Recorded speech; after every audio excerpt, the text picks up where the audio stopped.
What's up, everyone? Welcome back to the cafe. Am I too loud for the cafe? Yeah, I'm sorry if I'm too loud because I'm so excited to be back behind the mic. I am your musical barista, Rod, the Magnificent, back with another episode of Coffee and Beats. Very excited to do this one because this episode is an album taste tester. Yes, I do these taste tester episodes because life be lifing, y'all. And so what I want to do with this particular episode is put out a few, more than a lot of albums to bring to your attention to either check out, give it a chance, or pass on. But before I do that, you know what to do. Hit the subscribe button, hit the like button, hit the follow button on Instagram, Twitch. All of my links are down below. Click those links and follow me on all of those platforms. Share this with your loved ones because I'm sure they will all love to hear this. And it's very important to like the video because it helps with the algorithm, and comment on some of these albums too. Down below, not DM me. Don't DM me. Down below, tell the whole world about how you feel about these albums, not me personally. You know, then it makes for a more collective balance of opinion. So that's all I got to say for this one. I got a coffee recommendation, actually a creamer. Yes, Coffee Mate has came out with this brownie butter chocolate chip. Oh my goodness. Oh my goodness. And this is good. This is good. It is fall season, right? It's fall. That means coffee is in full effect. Tea is in full effect.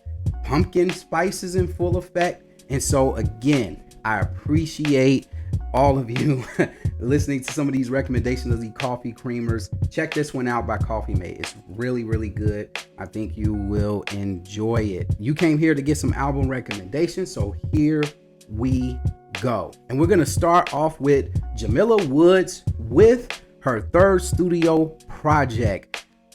The Chicago-based singer poet drops a new album called Water Made Us, and this is a very good record. It consists of 17 songs, rounding off at about 45 minutes. If you are into that good old-fashioned neo soul music, Jamila comes through big time with really good topics. Very good production on this one. Very light, very elegant.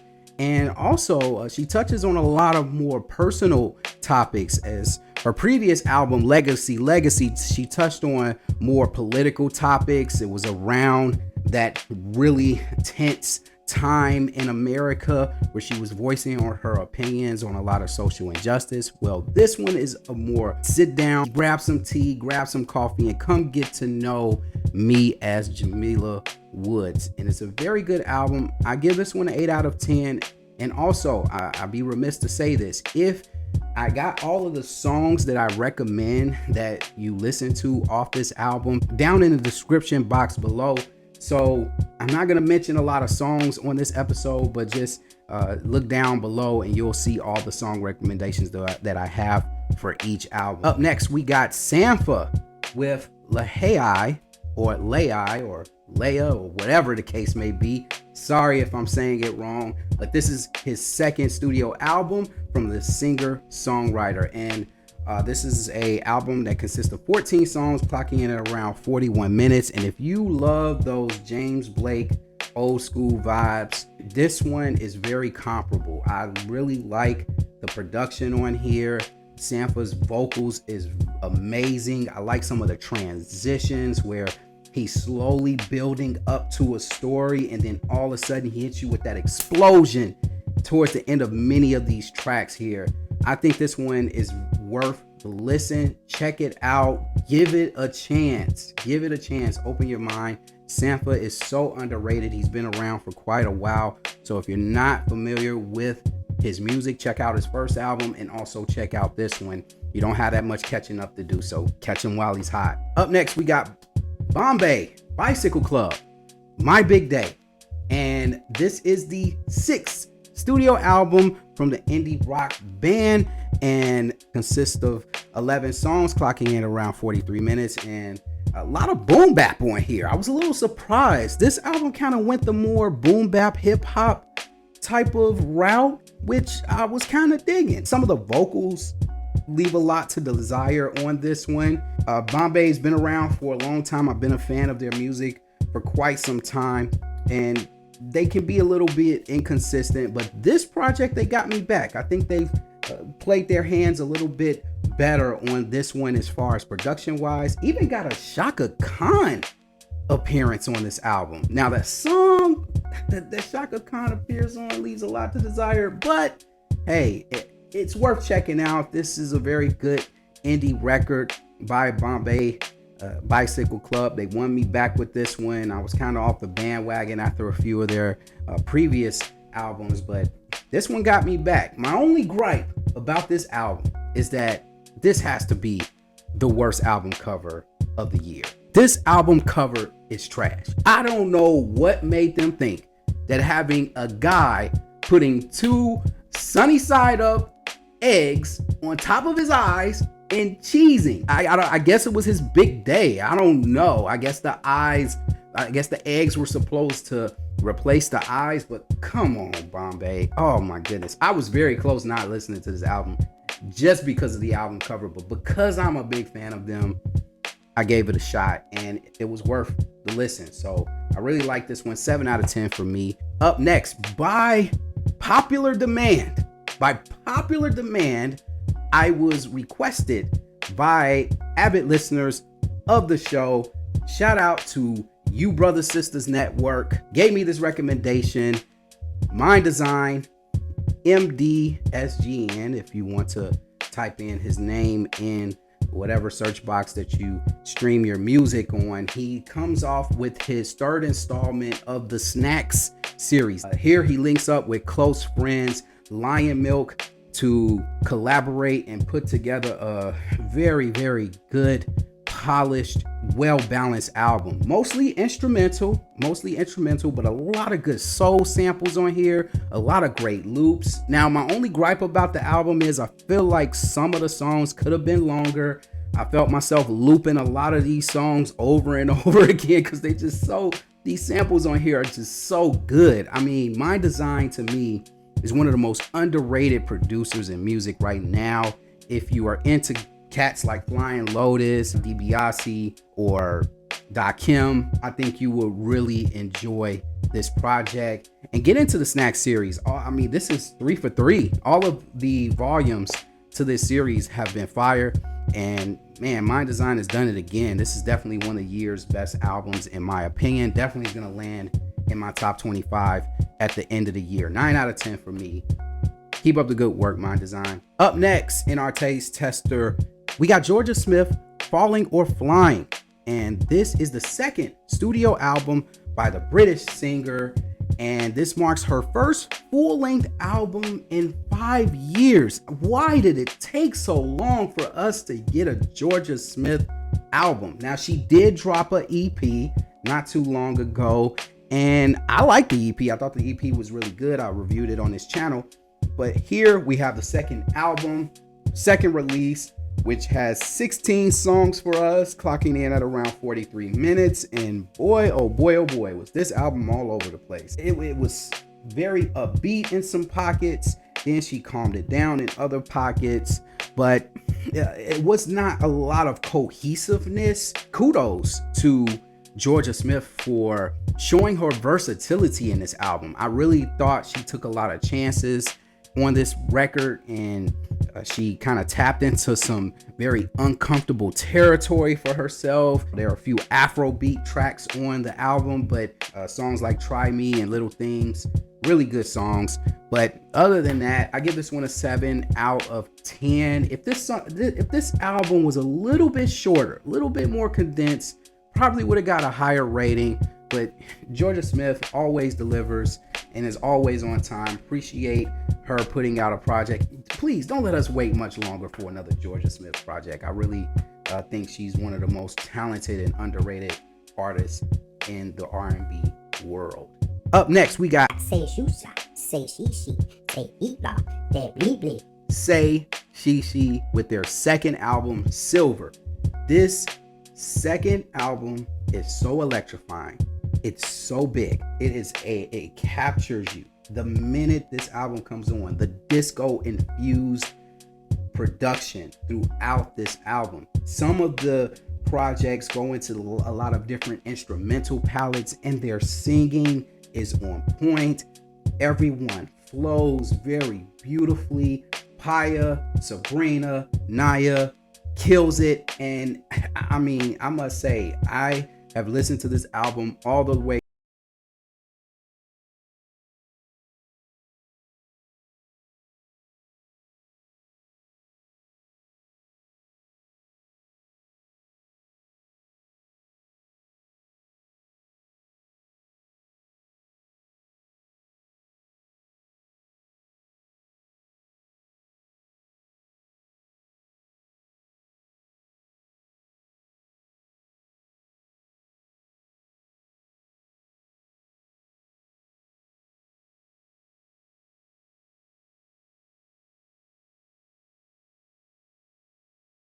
Here's just one little highlight that I'm showing here, me rocking with them as they go into the crowd and dance with the crowd. But other than that, yay, do yourself a favor, go check out Say She She if you haven't done so already. And if you're not familiar with this group, go backtrack and listen to their first album, Prism, which is also a very good album. There is a different tone in comparison to this album, but this project is really good. I look forward to hearing more from Say She She. Up next, we got Alan Palomo with his first solo project, World of Hassle. Now, technically, this is not his first solo project. I mean, he's actually going by his government name on this album, but if you're not familiar with who I'm talking about, he's formerly known as Neon Indian. Now, if you were into the chill wave stuff of the early 2010s, you are definitely familiar with Neon Indian. We see Alan kind of breaking out of that. Well, not kind of, but really breaking out of that with a very good 13-track, 48-minute album of Miami Vice-like vibes. I mean, this is definitely one of those early 80s synth pop records that will have you addicted the minute you pop this album in. It really separates him from his Neon Indian days. And if you're going into this thing expecting this to sound like an old Neon Indian project, you're going to be sadly mistaken. This album is very good. Got a feature on here from Mac DeMarco that's pretty good, but other than that, I really enjoyed this project. 8.5 out of 10 for me. One of the biggest surprises of the year. Didn't even know that he was going by his original government name and still putting out good music. So please check him out if you're a Neon Indian fan of the 2010s. Here he is by his normal name. Up next, we got Kiefer with another instrumental project. It's called It's Okay, Be You. And I am honored to do a little mini review of this album. He kind of didn't go down that real mellow library instrumental range. He kind of picked up the pace here with this one. A lot more upbeat tracks to go along with his beautiful and elegant piano playing. I think this is a very good instrumental album that I will recommend to all, especially if you want something to bump in the background while you got people over. A lot of his older projects were like in the too chill category. This one is a step above too chill. All right, so check this one out. I think you will enjoy it. Up next, we got Slauson Malone with his debut album. This is the first album basically breaking away from his Brooklyn-based band collective, Standing on the Corner. Here he is with his debut project. And again, in my previous episode, if you watch my previous episode all the way through, I did recommend him as an artist to watch. Now, although I do still agree, I think he is very, very talented. He's laid down production for many artists such as Earl Sweatshirt, such as Solange.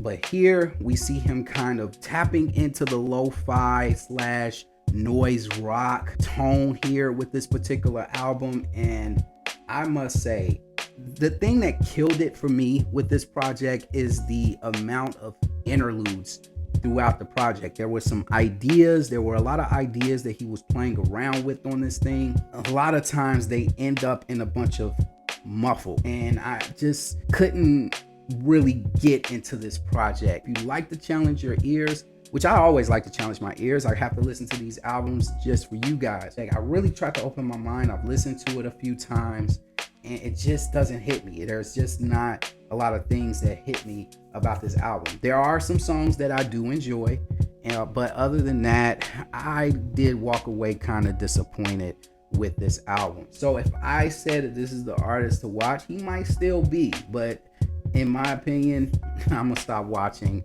I'm sorry, out of 10 for me. Hopefully his next project is a lot better. It's getting critical praise from a lot of different music critics, but for me, just didn't hit my musical palette. Up next, we got an EP from Terrace Martin and Alex Isley. I Left My Heart in Ladera, and I really enjoyed this project. I don't rate EPs, but I do give this one an excellent out of 10.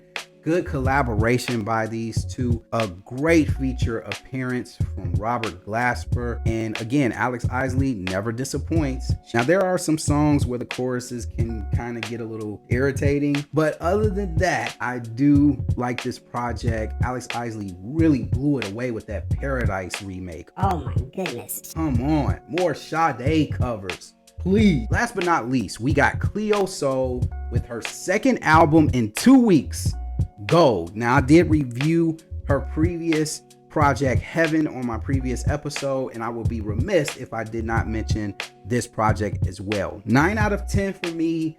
I know there are some people that have their thoughts about Cleo Sol and the albums that she's coming out with now, not as good as her first. To each his own. I think she's improving vocally, number one. She's singing with more passion, number two. The production is more elegant. I felt like with her previous projects, it's always so dark and and she really didn't challenge herself vocally. She stayed in one monotone voice. For me, now she's really projecting that voice. She's really challenging herself vocally on both albums, and I really thought that Gold really hit that spot in regards to how she delivered each track. 2 very enjoyable projects in 1 year. I mean, come on, Cleo, what else is next? But anyway, appreciate the 2 albums in 2 weeks, and we look forward to hearing more from you soon. And that will do it for this edition of Coffee and Beats. I am your musical barista, Rob the Magnificent. We reached 100 subscribers. I want to thank everyone who have subscribed to the YouTube page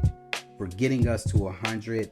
Looking forward to trying to get to 200, right? Trying to get to 200, but we got more episodes on the way. Also, there's a mixtape alert. I am going to be coming out with a new mixtape. Writers Unblock Volume 3 is dropping soon. So I'm working on that for you guys. But until then, when it comes to music, when it comes to coffee, stay grounded for life. I will see you guys on the next episode. Peace.